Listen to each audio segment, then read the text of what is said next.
Hello, everyone, and welcome to the latest episode of the Dawn Jarvis Show. This is episode 56 of season 2, and we've been going for a whole year with at least one episode a week and on Wednesday. Fact that I'm really, really proud of. I have been focusing on entrepreneurs, creators, and leaders and talking about their journey and about how they got to where they are today and how they managed to, with everything that's going on, how they maintain their own health and well-being. My very special guest today is Noah Jarvis. Noah is a semi-professional rugby player and the creator of NGJ Rugby and the YouTube channel, which talks about analyzes rugby and all things around it, all the social aspects around it. And we're really pleased to have you here today. How are you, Noah? We're in a different place today, different. I'm facing a different way in the office. How are you, Noah? I'm good, thank you. It's good to see you. So Noah's my son, so so we're together. So that's a different way to do the podcast, definitely. So what I want to talk about, Noah, is how come you started a YouTube channel? I've always been a massive rugby nut sort of thing. My dad had videotapes, and I just sort of like just became obsessed with them, started playing, and then I always wanted to know more, and so YouTube just became an avenue where I'd watch highlight videos and stuff like that, and I actually started making my own videos like that.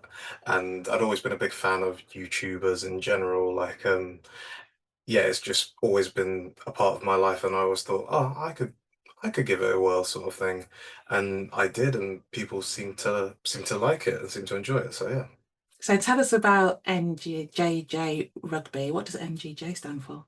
Noah George Jarvis, which is my name. Yeah, it's just sort of been the platform that I've talked about analyzing rugby videos, and it's just sort of been a way for me to sort of vent about certain things that I either disapprove of in rugby or approve of, and sharing information sort of thing. And I think that's the hook that gets people in this sort of like learning and that. And the internet's a great source for information and stuff like that. And so I hope I can provide that kind of service when I upload. So what's the difference between playing, because you're still playing, and commentating on rugby? Does it make a difference that you're still playing? Uh, I think when you're playing still, I think you're always trying to find an edge and trying to find out new things. And so you can sort of learn new information and can sort of change your whole perspective on things. And you get to put it into practice. Maybe that's the only difference, actually, because if you're a coach, you're always trying to learn as well. But yeah, I think it's just you have, I guess, you're in it, and it's affecting you directly, whatever information you have or don't have, and so you get that instant feedback. Whereas with like if I wasn't playing and just analyzing, I think you probably have a broader picture of what's going on, but you're not necessarily neither is good or bad. Bad. They all have their pros and cons, but it's just, I guess it's just a different perspective like that. So what would you say? So I know, because we share the same space in certain ways, that you talk about things. You talk about controversial things in rugby. You talk about the background around it, the social aspects around it, as well as you do videos about particular players, about particular positions. What is the thing that drives you, and why? Why does it drive you? Why do you choose the things that you talk about?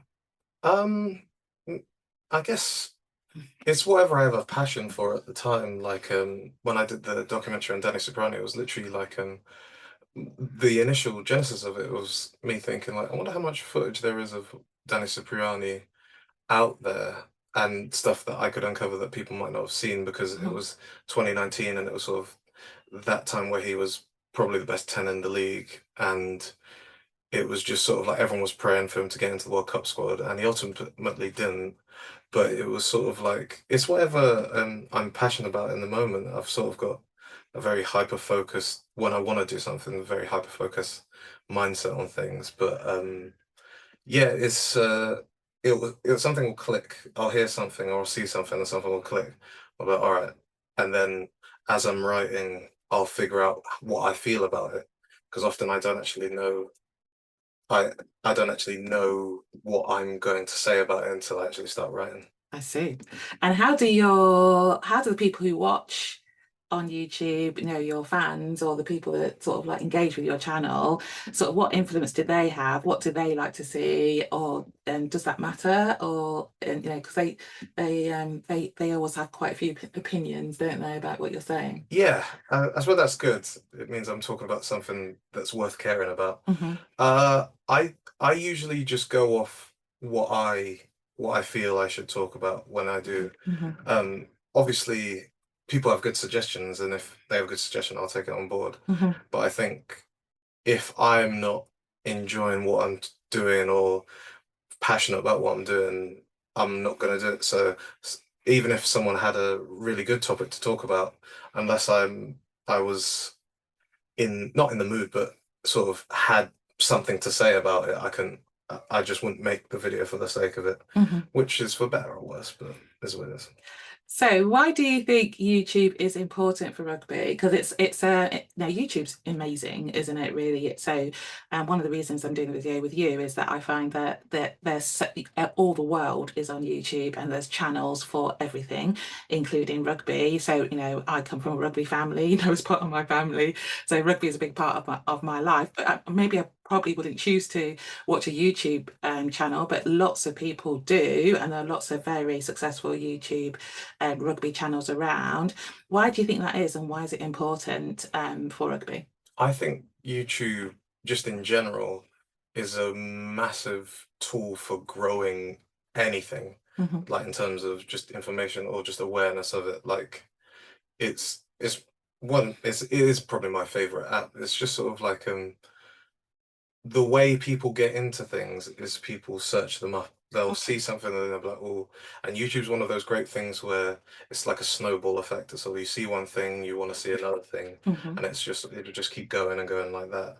And so I believe that rugby YouTube is so it's very much still in its infancy sort of thing, especially compared to other big popular sports Hmm. on the internet, just in Hmm. terms of the influencers that are there or the amount of people just like talking about it or making content for it. Hmm. But I think it's massive and it is probably still one of the biggest platforms in terms of just getting eyeballs on rugby. Hmm. And so I think Do you think it's that's important to get yeah, eyeballs on rugby? yeah, of course. It's rugby has a weird thing where it's very good at marketing to itself. And so Yeah. there'll always be a certain level of people playing rugby, usually in Commonwealth Hmm. Hmm.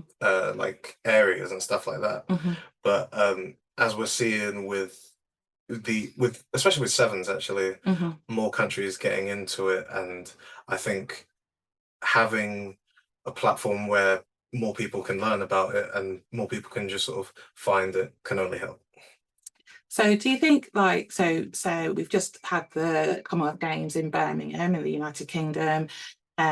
You're sort of talking about YouTube being a great sort of advert for rugby to get more people in it. Do you Mm. think there's a way that rugby can widen its appeal so it could sort of like compete with football or the other bigger sports that bring lots in? I mean, rugby is quite well supported in the UK, definitely. Mm.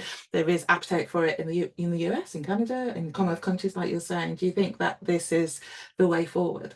I think you can always do more. I speak about it on my channel like briefly, but to do a whole video on it, I want to. It'll just take a lot of time because there's so many angles. But Mhm.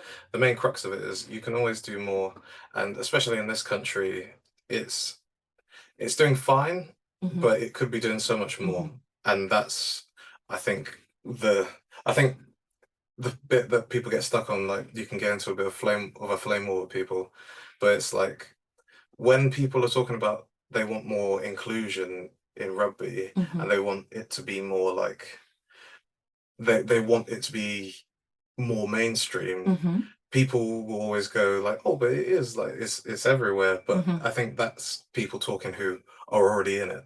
Yes. Like that, I think that's the main crux of the issue. Is like if you're already a rugby person, it doesn't affect you. But in terms of like Eddie Jones spoke about, like you don't see people playing touch and that in the street in like parks and that, and that's true. Yes. It's Yeah. not like Australia and New Zealand where you see people playing a footy, as they call it, Hmm. or like just in the park sort of thing, because it's just not at that level where Hmm. it's popular enough that people do that. You see that with football and cricket actually over here, like, and cricket's a sport where you need equipment for it. So we just need more. And I don't have a solid concrete answer right now, but I'm sure if you get into the weeds of it, that the answer is usually in schooling and opportunities and level of coaching at non-rugby schools is a big one. Yeah, interesting. You mentioned Eddie Jones because he recently said something quite controversial about sort of like where rugby players come from. I suppose, and we're talking at the highest level, and it tends to be from private schools, doesn't it? Really,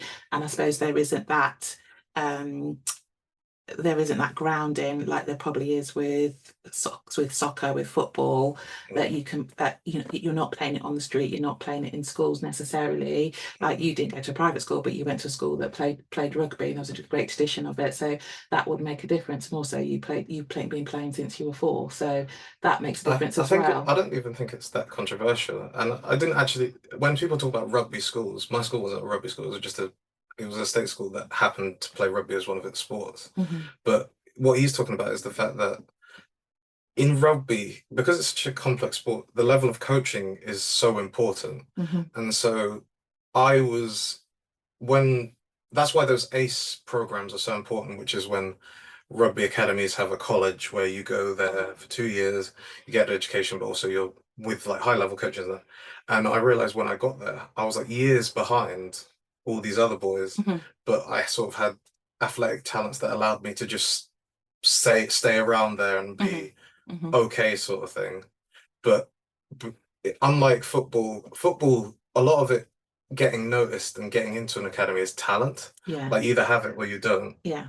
And you sort of like if you're in football, I feel like if you're good enough, there's enough avenues that cream will rise to the top by the time you're like 20. Yeah. But in rugby, there are only so many ways for you to get the coaching you need to get to the highest level. Hmm. And I think that's what Eddie Jones talk about. And people see it as controversial. It's not. It's like the England squad, the blokes who went to state schools and that, Hmm. it was either rugby like grammar state schools, Yes. or they went to ace colleges or stuff like that. It's very rare that a player just unless they are unbelievably athletically talented, Hmm. will stay at a state school that's just like what my school was just a rugby school. Not a, sorry, not a rugby school, but it was just a school that happened to play rugby Hmm. a little bit. Hmm. So that's the issue, and there's a lot of hurdles. And comparing it to football again, there's only so many academies you can get into in this country, Hmm. and so there's a bottlenecking effect of it. It's just Yeah. so that's the issue, and I feel like people aren't either.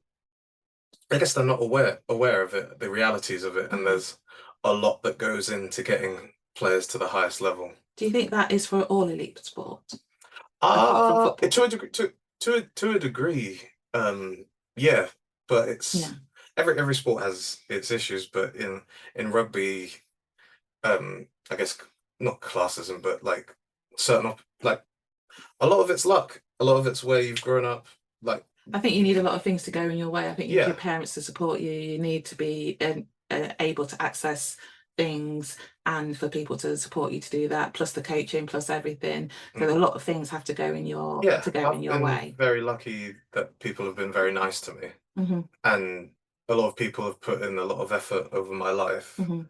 and so yeah, it's I feel like the work when we talk about making rugby like more inclusive to more people, I Hmm. think it's just removing Hmm. a lot of the hurdles that you have to get to your higher for people to get to the highest potential they can get to, and so less people are falling through the cracks. Love that, love that. So, we talked a little bit before, but talk about the sort of like the creative space because you do have a rugby channel, you've niched down to that because that's your expertise, but you've also got interests in other sports and so you're into manga and all sorts of things. So tell me about sort of like YouTube as a creative space generally. Uh, YouTube, YouTube as a creative space is very young, Hmm. and we have like one trailblazer who's the biggest, who is Squidge Rugby, Hmm. who is everyone respects highly, and he's doing a lot for that sort of community, and we'll see because of him more and more people Hmm. coming up. Hmm. But it's still very very young in terms of the content that's created. Like video essays is probably the easiest one to do on a low budget sort of thing. But you Is that what you see, do? yes, Okay. and you see other sports and the content they can make Hmm. and stuff like that. We are still, I think part of it's to do with the sport as well, because I've had ideas to like do videos about like certain statistics and like could you Moneyball rugby, which Moneyball was a movie about baseball where they did everything on a budget, and it was sort of like using statistics Hmm. and certain people to get certain outputs out of certain I'm people sure you for a could. less but no, you definitely could, but to do it you'd need a lot of resources, and also rugby is behind a lot on stats and stuff like that. Okay. They do them, but it's not free. It's not like basketball or Yeah. football where it's free to the public to see, and Yeah. that's all that. Yeah. There's a lot of you'd have to like pay or do whatever to You to have to learn be these well things. resourced and Indeed, determined yeah. to do it. So Yeah. it's sort of like we've got a lot of content that is good, and we've got a lot of good people. It's just sort of like still very in its infancy, Okay. and it's Is it's that a got a good lot of thing?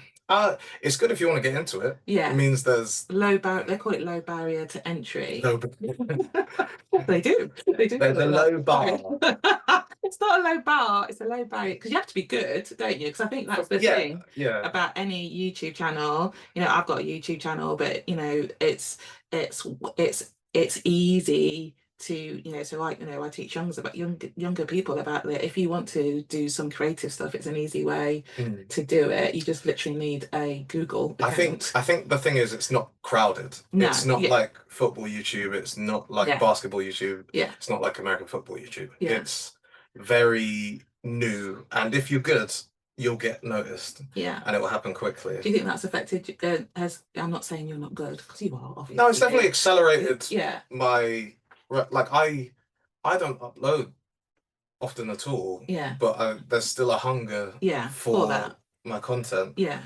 And I always feel guilty that I haven't been able to like produce as much as I should, Hmm. because the people who follow me are very loyal and I Mm, really appreciate them. hmm. But that is the reality, that there is a real thirst for it, and there's an opening, Yeah, and it's sort of lots of like potential. lots of potential for it. And we'll see in the next 2 3 years, like I think what really can be done, because like there's a lot of good creators on like TikTok and stuff like that. Hmm. Like people, there is a thirst for it. It's going to take a little while, and YouTube's become very commercial in terms of it takes a lot to get noticed, and Hmm. no, it's not like before Hmm. when YouTube was Yes, broadcast yourself YouTube, which yes, is very niche. And yeah, yes. so yeah. So I think that you've got a so I've done a bit of studying about YouTube, and it's very important to have a niche. I don't particularly have a marketable niche as such, but you do. So that sort of like rugby is more marketable than what I do, which is a bit lifestyle and Mm, just chatting. So so there's an opportunity there, isn't there? There's an audience there mhm, as well, and there's lots of potential. But I think one of the things you're saying is that it's sort of you need potential, but you also need there's lots of things you could do. You're mm, doing video essays at the moment, mm. but there's lots of things you could do, like the stats thing. That sounds good, and people who are into that, aren't they? But Yeah, there's a whole range of things that Mhm. that you can do. It's just whether you've got the resources and Uh-huh, all that sort of thing, uh-huh. and how much you're willing to put into it. Like, yeah, there's loads of things you can do. So what's next for NJJ Rugby? Uh, what's next is for me to sort of get back to it. I've struggled mentally quite a lot, and that's Hmm. affected production of everything Hmm. basically. Hmm. It's just yeah, I suffer a lot with moments where I feel like I can't do it, and that Hmm. that sort of, if anyone's wondering why there's a big gap in Hmm. uploads, that's why. Hmm. But what's next is just getting back on my feet and hopefully making stuff again that people like. Definitely. Well, I think you definitely will, and I think it's good to know that there is a hunger for it, and that can be quite motivational as Mhm. well, can't it? Really.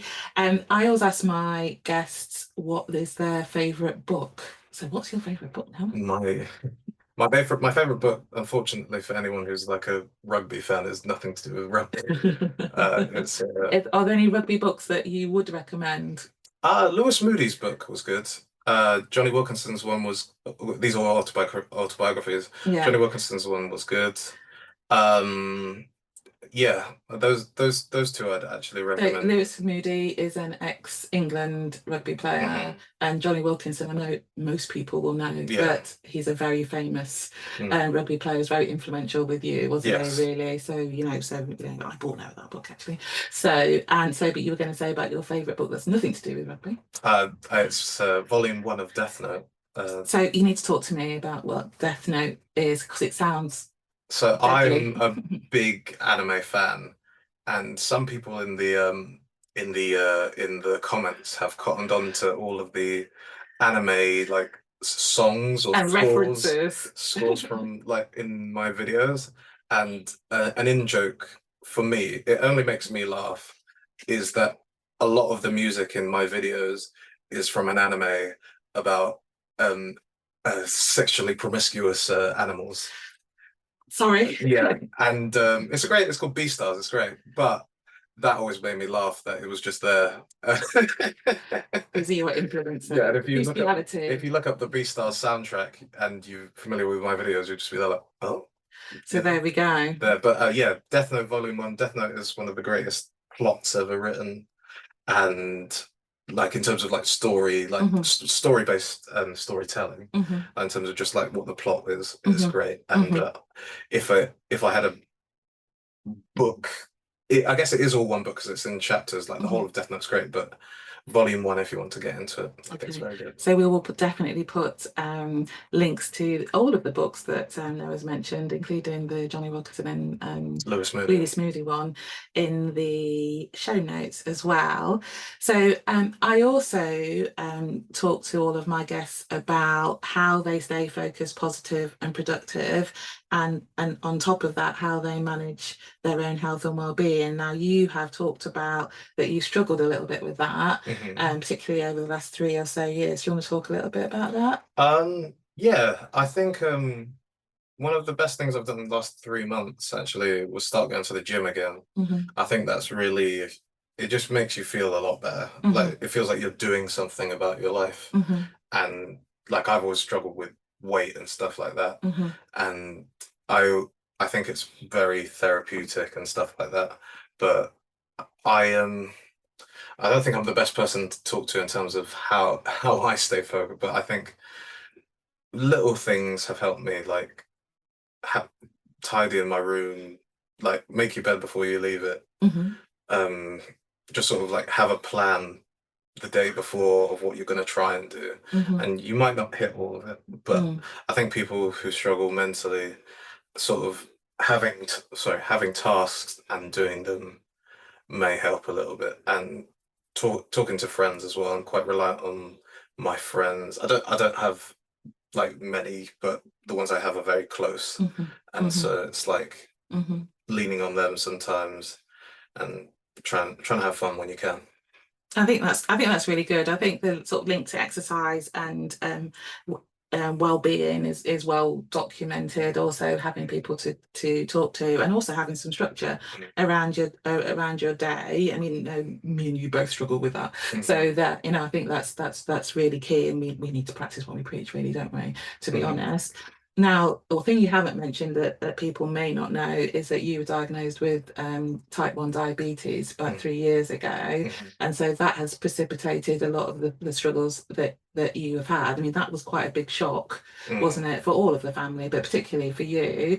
What was the impact because I would also say you've got this YouTube channel, but you are still playing, Mhm. semi-professional rugby. So you are managing, aren't you? And you're no, what no, I'm going to plug for the course I did, a part-time YouTuber, Mhm. aren't you? It's not your full-time job. Mhm. So sort of managing rugby and also doing the creation and stuff, that's quite tough to do. Plus, you're also managing a long-term illness, so that's a lot, Noah. It's a lot going on. It's a lot going on. I So, struggled mentally before that. yeah.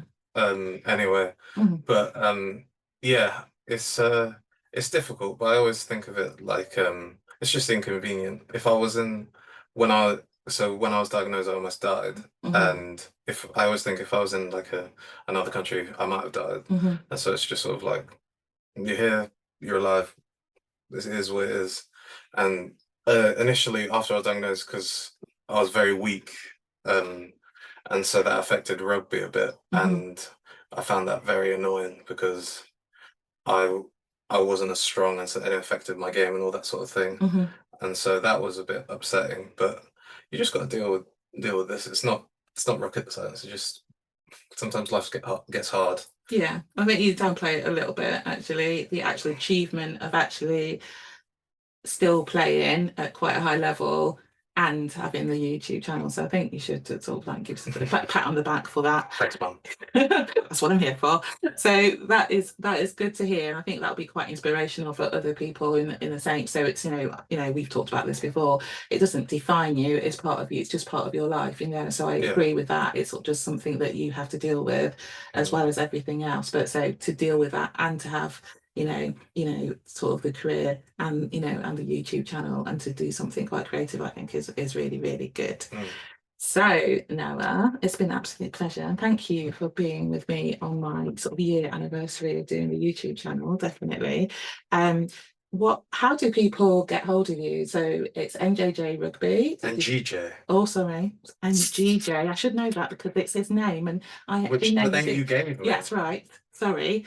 NGJ Rugby Mhm. is the channel, Yeah. and we'll put that in the show notes too. So you just put that in. If people put in Noah Jarvis, will they get to your channel as well or not? I don't think so, but Oh, they we can can still. try. Yeah, we Yeah. can try. And also, is there anywhere else that people can get hold of you? It's NGJ Rugby. Sorry, at NGJ Rugby on everything like Instagram, Twitter, YouTube. So yeah, if you want to find me, that's where I'm at. Okay. And I also say to people before they leave, have you got a tip, an actionable tip that you would like to share with the audience to inspire them as they go on their day, Mr. Inspiration? Try as hard as you can, be yourself, and then you can live with the results of whatever happens. Thank you so much. I think that is very, very true. Well, thank you so much for joining us on this anniversary show.